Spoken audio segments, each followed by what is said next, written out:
In this video, we will demonstrate how to access the drain line flow control.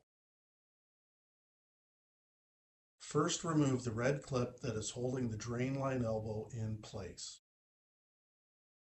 Then wiggle and pull the elbow out and away from the control valve body. The black rubber flow control is located inside of the red cage. The red cage that contains the rubber flow control can easily be removed from the elbow.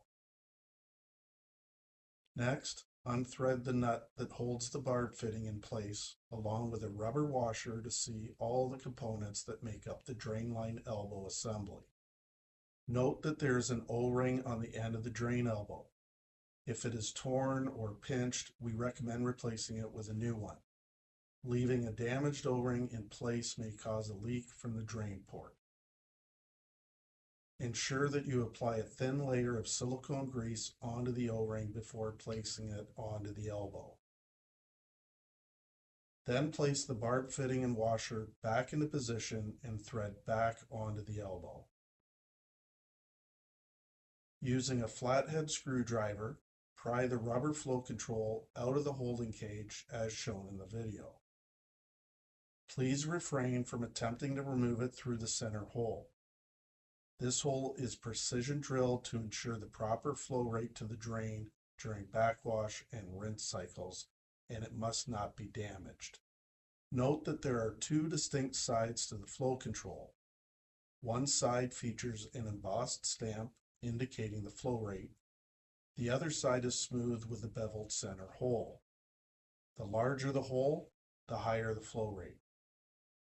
Next, carefully clear the flow control of any debris or buildup.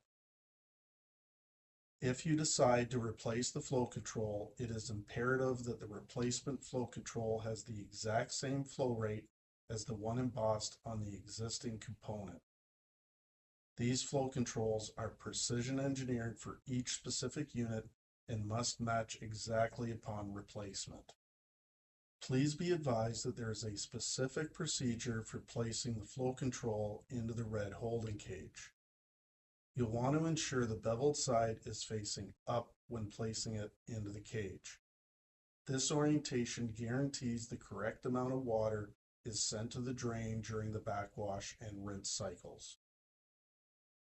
Then push the cage into the end of the drain elbow. Prior to placing the drain line flow control elbow back into position, clear any possible debris or buildup from within the drain port of the valve body. Then reinsert the drain line flow control elbow assembly into the valve body port and secure it in place using the red clip. You have now successfully inspected the drain line flow control assembly. Visit us at www.canaturewg.com.